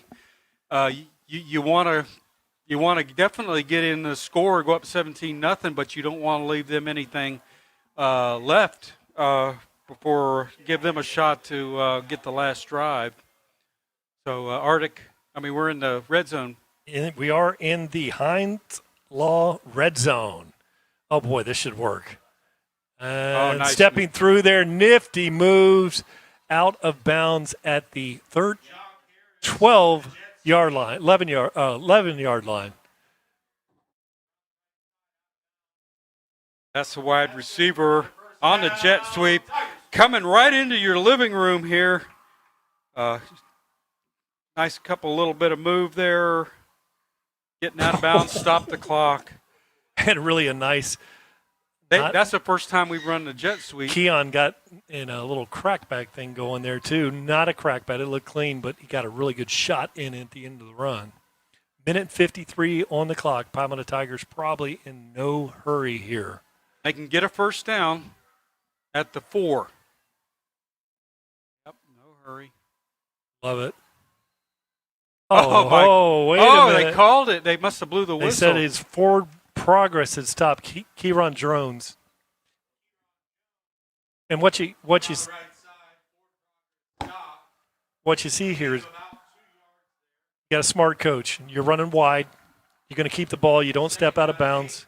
You're going to chew and wind this clock down. Yes. To leave them with absolutely nothing on the clock. There's a method to the madness in Coach Sanders' play calling here. Yep. He did a lot of this at Northern Iowa where he was a quarterback. Now Partridge is in the backfield. He's riding a little left side car. High snap, wow. Great hands. There's another display of hands by Hennessy. And down to the 1-yard line is Chuck Harris. And listen to a little hemming and hawing here like he didn't get in, but you really don't want to let him get in yet because there's still 58 seconds on the clock. That's correct. But watch this. Whoa, nice catch there. And out, athletic. And out in a hurry. Big mitts, quick release.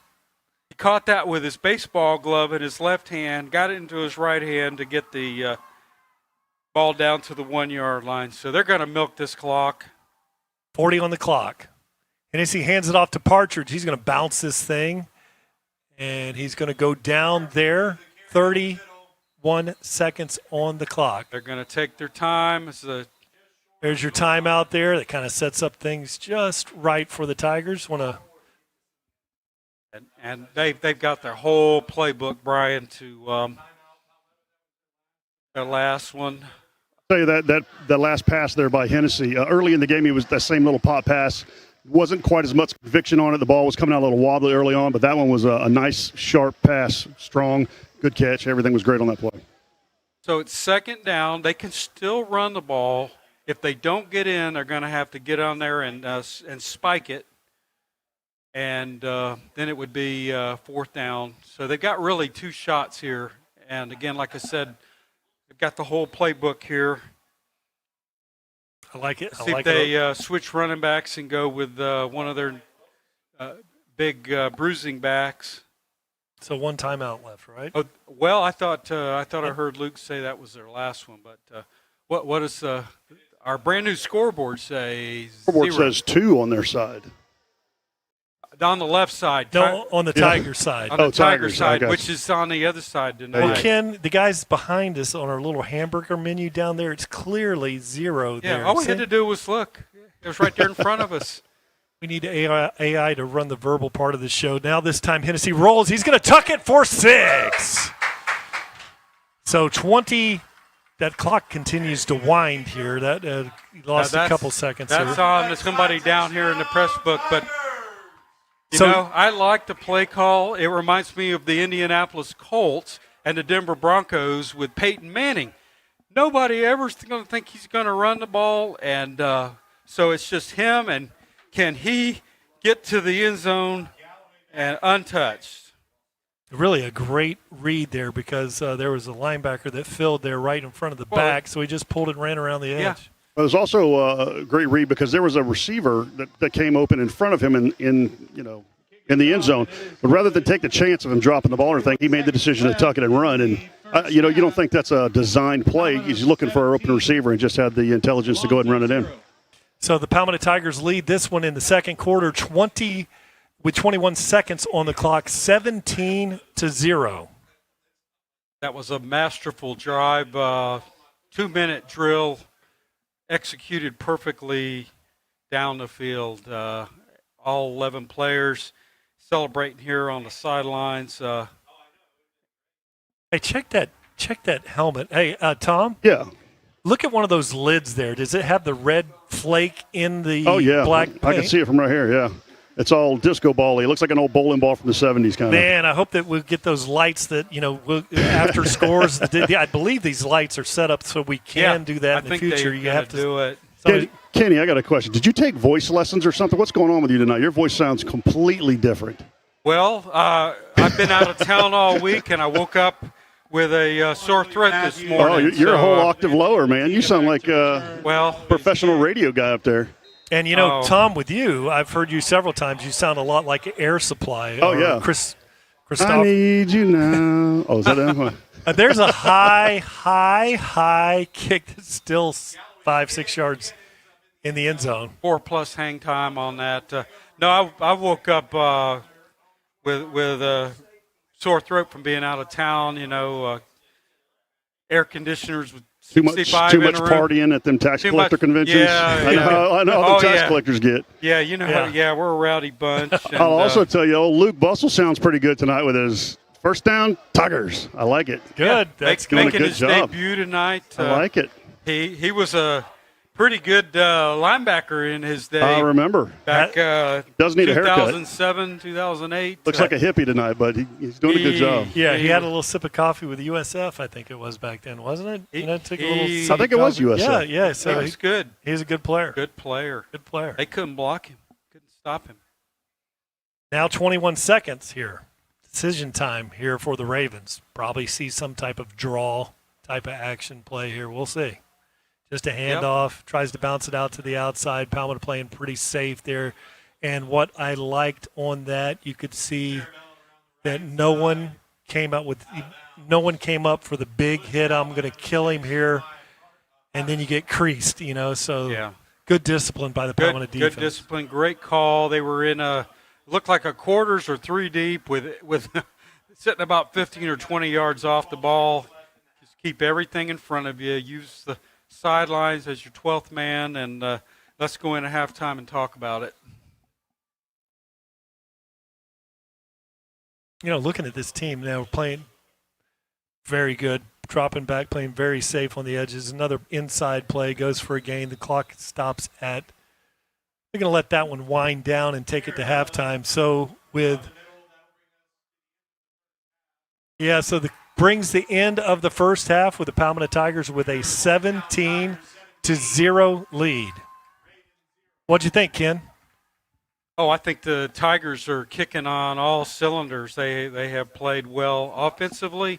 They played well defensively, obviously pitching a shutout and 17 points. And special teams has been pretty good. Now, Coach Sanders might have a whole other perspective, but he's always going to be seeking perfection. Yeah, I really was very impressed with the secondary back there. Performers like Frump and number 20, Josh Barnes back there. Very impressive. So let's take it into the half.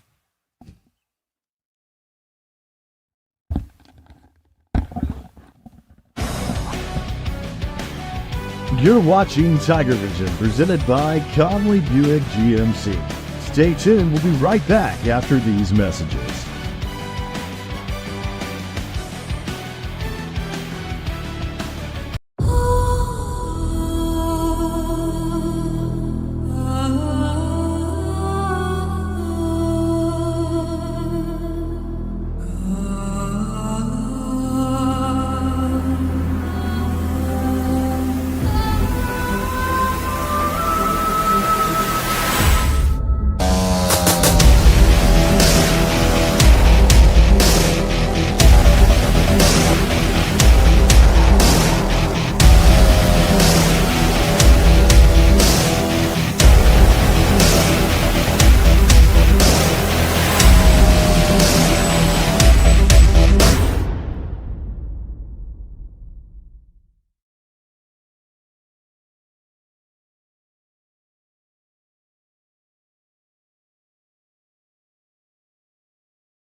Hello, I'm Greg Ellie of the Prosperity Group. Do you have an annuity? You hear a lot of things in the internet about annuities. You hear how bad they are, yet about 80% of people have some form of annuity. Many of you have an annuity that's probably over 2 to 3 years old. Did you know that right now you could refinance that annuity and potentially get higher guarantees, greater income, even if you've already started income? If you want to learn about it, go to mymoneyissafe.com.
It's morning again in Palmetto.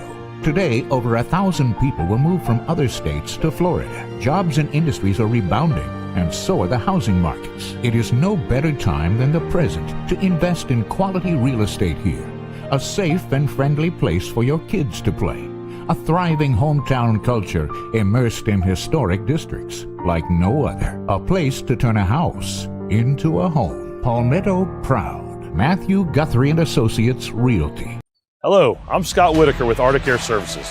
We started our business from the ground up and grew it based on the service end of the industry. We own over 50 vehicles, which we depend on every day to make our business run smoothly. We know the value and importance of offering great production and excellent service. That's why we choose Conley Buick GMC, because they provide us with the best cars and trucks and have a service department second to none. Next time you're in the market for a vehicle, I highly recommend Conley Buick GMC, where they'll treat you like family. Hey guys, it's Alan Conley from Conley Buick GMC. Halftime's almost over, so make sure you stay tuned. Go Tigers!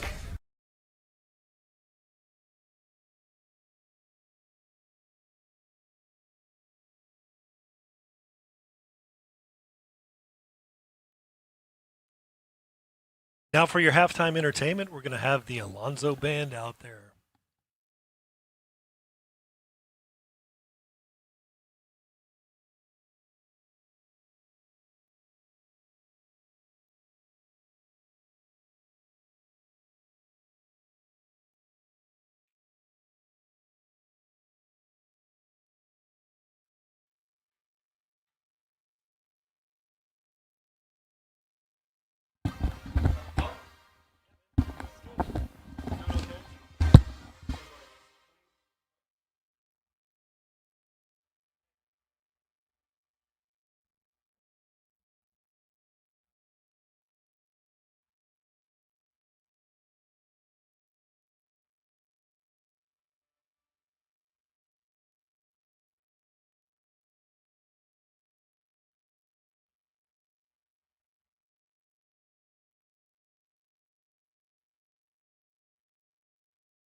next drive, and that's what you have to do these days. Yeah. It has really become a massive chess game. As much technology as you can throw in there. Yeah, it's so real time, so different, and they're getting down on the field. If you're playing for a place like Palmetto High School, you're getting college terminology. You're getting that type of thing. So it's not like you're playing for something that's not preparing you for the future. And so when you and I played, Ken, it was 1-3-5. 21 dive right. Was that the leather helmet days? Or? No, we had we had real helmets. So in between the center and the guard was the one hole, and then on the other side it was two, and it just it was odd and even. Odd and even. Yeah, it was I very played simplistic. in the 90s, boys, and it wasn't a whole lot better than that here at Palmetto back in those days. It was get the ball to an athlete and let them do something. There wasn't a very complex college style. Like all these coaches now are so advanced compared to what we were doing back then. I mean, the play calling and just the offense and defense totally. When they talk down there, sometimes I'm so lost. And these kids are just soaking it up because that's all they know. But they're doing it in Pee Wee football. I mean, it's not 31 dive anymore. It's they're probably calling in 2 plays, and you got to look over the defense and. Make a call as a quarterback. Yeah. Well, and one thing we do here on TigerVision, we do know the different routes and concepts and defenses and, dimes, nickels, and, 4 linebackers, 2 interior. We know all that stuff. But that is not important. The essential part of what we do is hyping the kids, and we do try to make this fun. And a lot of people get into the weeds of, the arrow route would work here or this is, and we can dip in there a little bit too. But you really, really, really want to focus. Like when we're covering the game here, it's very important. We get a team from Tampa, Alonso. We want their roster. We want to hype their players. And if a guy, he hits a 95-yard kick return or say, that's not going to happen with our kicker. But if he hits a 95-yard, they're not even going to catch it with our kicker. No, it's going to be a 125-yard return. But that is on the guy's film forever, and we let them lift it on X or whatever you want to send it. Send it out, dab it. It's right here on YouTube, and really, that's something. That's what it's all about. That's what our mission is, to promote these kids. As fans, we're as guilty as anybody of getting into wins and losses, and being so competitive, and being upset at referees and all that. At the end of the day, we're talking about 15 and 16-year-old kids out here, just doing everything they can to be successful and. Learning great life lessons, whether they're winning or losing. I also wanted to bring up, I've been doing that Arctic Air Sideline report sponsored by Arctic Air, and Scott and Dana Whitaker for, I don't know, they've been doing it for probably 10 years now. Oh, yeah. So my wife she listens, she doesn't come to the game, but she listens to me and texts me how I'm doing if I said something stupid, So she sent me a screenshot from Lori Moffitt was watching the stream. She's our number one fan. Yeah, she said, speaking of voices, Tom sounds like Scott Whitaker. Weird. Scott Whitaker is my best good friend. So, he's a good buddy of mine. I take that as a compliment. That is a compliment, yeah. Yeah, and the way, in this community, it is extremely hard, even when you throw something out there to have anybody commit to do anything. And the way we were approached by Scott was completely uniquely different. I'm sure you had something to do with it, saying these guys are dying on the vine over here. But Scott approached us and said, hey, what can I do to help you guys? It was like a Tommy boy when he sold his first brake pad. What? Well, you can get a look at it. You're talking to me? You can look at a T-bone by sticking it. No, I'm not saying. What? You want to actually help us? You're from Palmetto, and you want to just volunteer to do something. Get back to the community. It's amazing. Yeah, it was an epiphany, you might say. It was really cool. Yeah, and we have a couple of sponsors like that are constantly seeking us out. How it goes with when you're supporting high school sports. You may get some business out of this, but it's more about supporting the hometown. You know what I mean? It's more about supporting the kids and making sure that it goes on. And there's only a few people that are willing to do that without seeing the return matching what they're donating.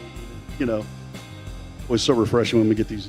And for me, we were doing a game against the St. Pete Green Devils or whatever, and it was a running clock blowout game, and they had a kick return or something. The guy was diminutive, probably a freshman. He was probably 5'0" and 120 pounds.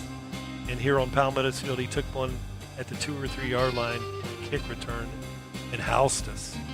And that is really why I like to do it. I know Ken and my brother recruited by someone watching someone else's film. Ken was recruited from somebody watching a kick returner. My brother was recruited by making tackles from somebody else's film. And that's one thing we, when Jordan first approached me with it, I thought, yeah, I'm in.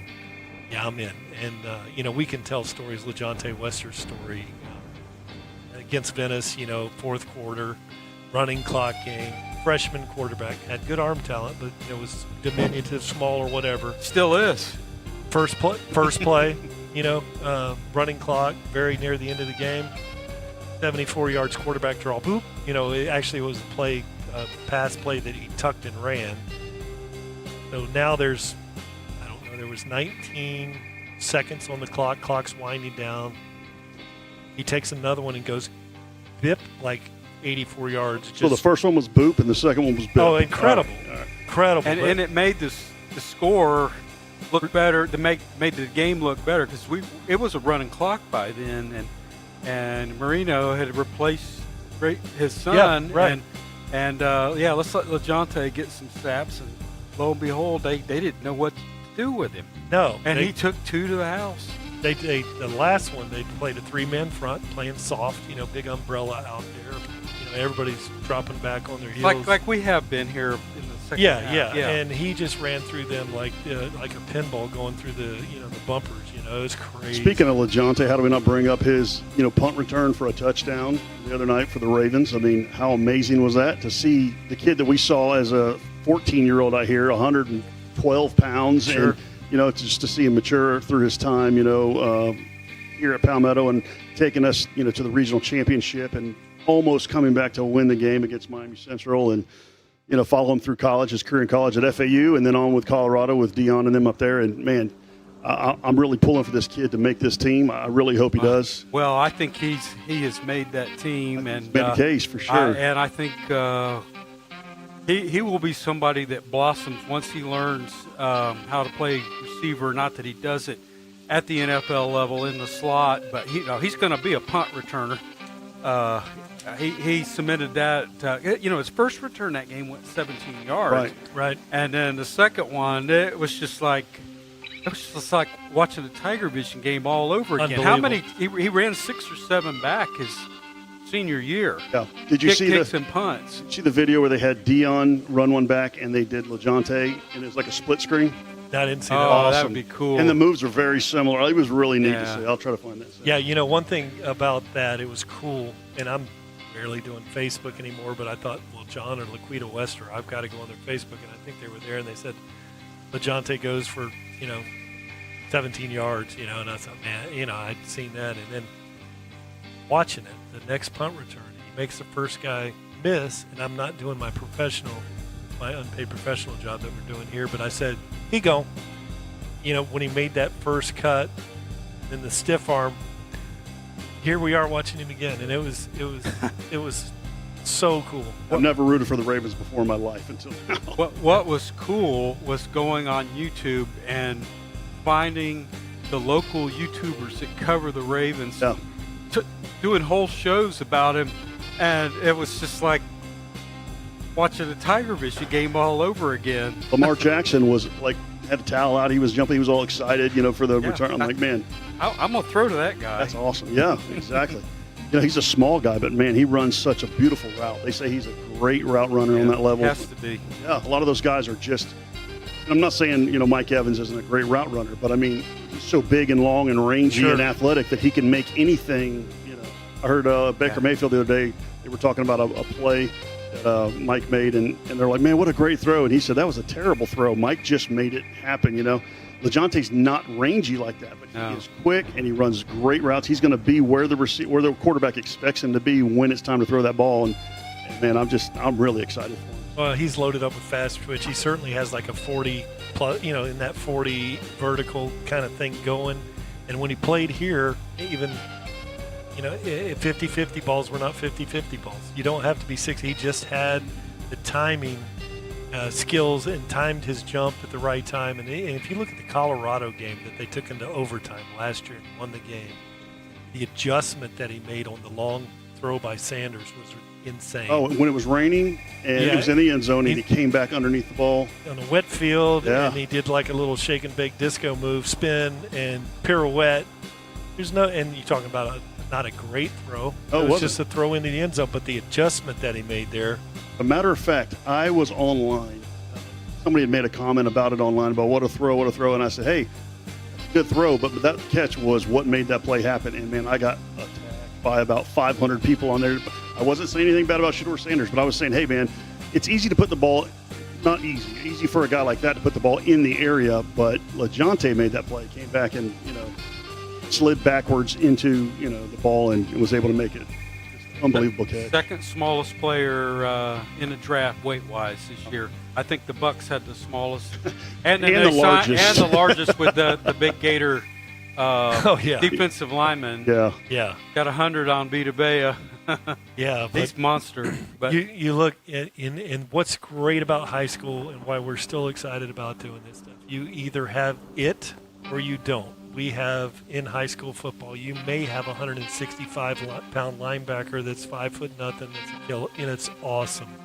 That's so that just plays the game. So everybody gets so wrapped up in the intangibles, and the offensive tackle has to have this sleeve length and this and that and good feet and all that stuff. But can you play or not? And then you see some of these college guys that are 4 and 5 stars that don't show up on Saturday. I'm not going to mention either one of any of the teams we support on Saturdays, but it's very frustrating, right? Both have them. Yeah, so, and the Lightning is still here, and this is incredible. A long time to be here on the air. I just wanted to thank, if our poor spouses are watching this tonight, I want to say thank you for always being there with us as we put so much time into this, volunteer gig that we do. Thank you to the families here. You ever get any grief for coming and doing the games? Well, yeah. If you remember last year, September 13th, I did not go to the game because that was my anniversary. Right, I do remember that. That was a good move, by the way. Abel did the game. It's also Rick Wells' anniversary is September 13th too, I believe. When we used to do games. How about that? Speaking of wedding anniversary, his son's getting ready to get married. Tyler was. Who seems like he just played here. I think he graduated in 2019. Yeah, he was on the regional championship team. He's getting married here, I think November or something. So I still remember being out on the field, on the grass field, and those kids getting moved up to the varsity. And I remember nudging Tyler. He moved up from the JV, and now he's graduated from UCF and working over NDC Construction in Bradenton. Okay. Doing well, and I'm sure he is. Yeah. Great kid. So what we're going to try to do here tonight is we're going to go for the longest live stream production. If this game is not postponed or something like that, let's hope not. That played Saturday in the future, something like that. That would be doubtful. But what we're going to do, is just probably just sit back, thank everybody for tuning in, and we're going to take a little break here. And we appreciate you. And during this dead time that we have, we leave our chats up for everybody. And I'm sure you've been hammering us. So also thanks to the haters out there. We love you too. We'll be back when play comes live. Thanks for keeping with us.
It's morning again in Palmetto.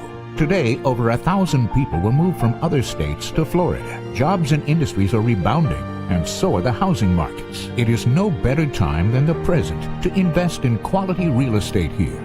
A safe and friendly place for your kids to play. A thriving hometown culture immersed in historic districts like no other. A place to turn a house into a home. Palmetto proud. Matthew Guthrie and Associates Realty.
Hello, I'm Greg Ellie of the Prosperity Group. Do you have an annuity? You hear a lot of things in the internet about annuities. You hear how bad they are, yet about 80% of people have some form of annuity. Many of you have an annuity that's probably over 2 to 3 years old. Did you know that right now you could refinance that annuity and potentially get higher guarantees, greater income, even if you've already started income? If you want to learn about it, go to mymoneyissafe.com.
It's morning again in Palmetto.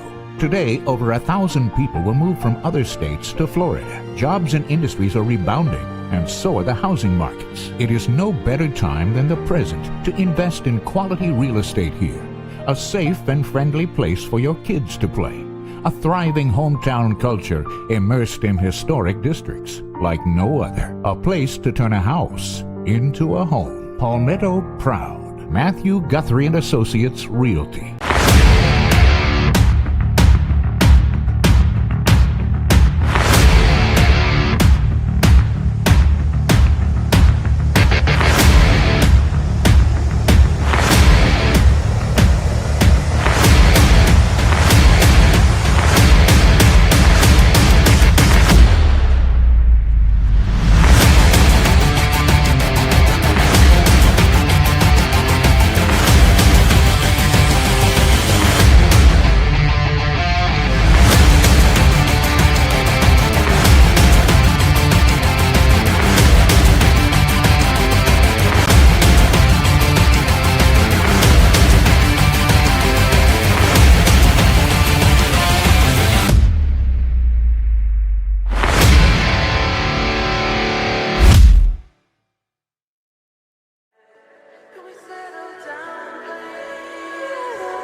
Hello, I'm Greg Ellie of the Prosperity Group. Do you have an annuity? You hear a lot of things in the internet about annuities. You hear how bad they are, yet about 80% of people have some form of annuity. Many of you have an annuity that's probably over 2 to 3 years old. Did you know that right now you could refinance that annuity and potentially get higher guarantees, greater income, even if you've already started income? If you want to learn about it, go to mymoneyissafe.com.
It's morning again in Palmetto.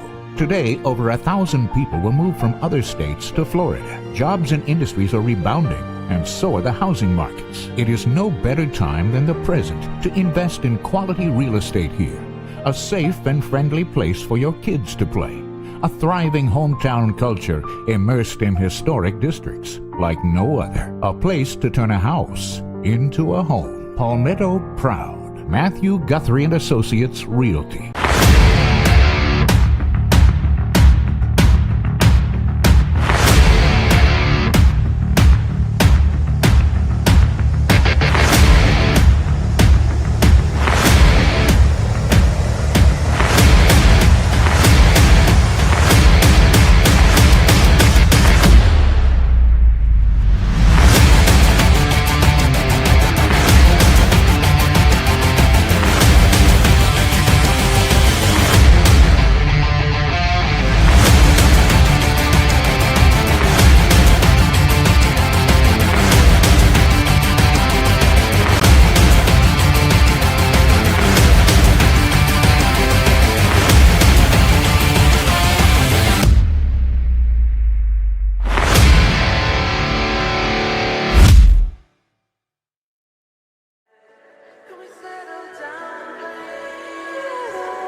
Hello, I'm Greg Ellie of the Prosperity Group. Do you have an annuity? You hear a lot of things in the internet about annuities. You hear how bad they are, yet about 80% of people have some form of annuity. Many of you have an annuity that's probably over 2 to 3 years old. Did you know that right now you could refinance that annuity and potentially get higher guarantees, greater income, even if you've already started income? If you want to learn about it, go to mymoneyissafe.com.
It's morning again in Palmetto. Today, over 1,000 people will move from other states to Florida. Jobs and industries are rebounding, and so are the housing markets. It is no better time than the present to invest in quality real estate here. A safe and friendly place for your kids to play. A thriving hometown culture immersed in historic districts like no other. A place to turn a house into a home. Palmetto proud. Matthew Guthrie and Associates Realty.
Hello, I'm Greg Ellie of the Prosperity Group. Do you have an annuity? You hear a lot of things in the internet about annuities. You hear how bad they are, yet about 80% of people have some form of annuity. Many of you have an annuity that's probably over 2 to 3 years old. Did you know that right now you could refinance that annuity and potentially get higher guarantees, greater income, even if you've already started income? If you want to learn about it, go to mymoneyissafe.com.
It's morning again in Palmetto.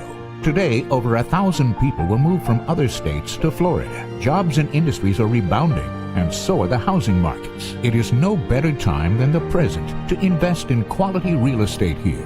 A safe and friendly place for your kids to play.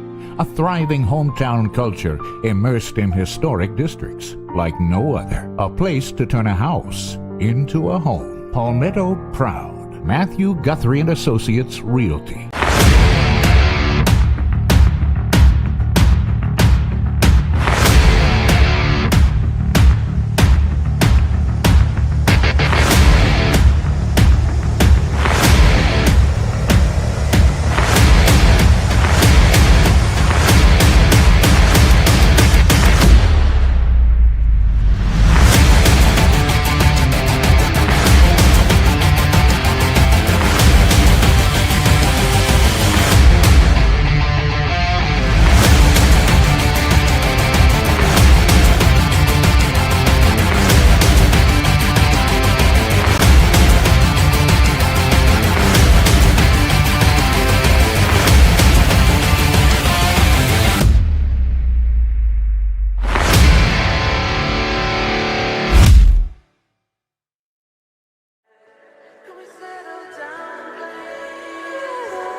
Hello, I'm Greg Ellie of the Prosperity Group. Do you have an annuity? You hear a lot of things in the internet about annuities. You hear how bad they are, yet about 80% of people have some form of annuity. Many of you have an annuity that's probably over 2 to 3 years old. Did you know that right now you could refinance that annuity and potentially get higher guarantees, greater income, even if you've already started income? If you want to learn about it, go to mymoneyissafe.com.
It's morning again in Palmetto.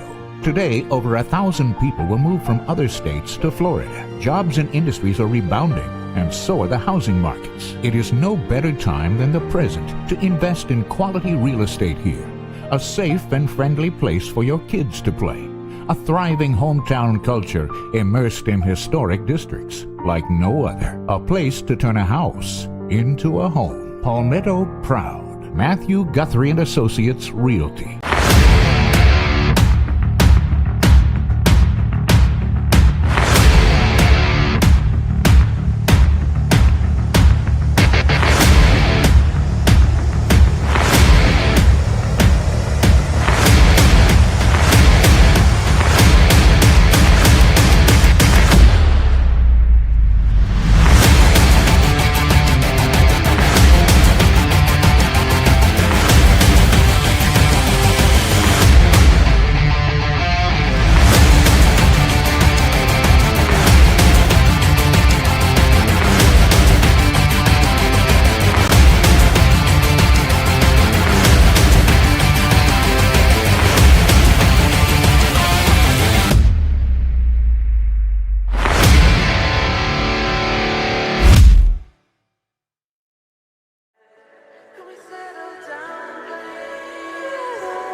Hello, I'm Greg Ellie of the Prosperity Group. Do you have an annuity? You hear a lot of things in the internet about annuities. You hear how bad they are, yet about 80% of people have some form of annuity. Many of you have an annuity that's probably over 2 to 3 years old. Did you know that right now you could refinance that annuity and potentially get higher guarantees, greater income, even if you've already started income? If you want to learn about it, go to mymoneyissafe.com.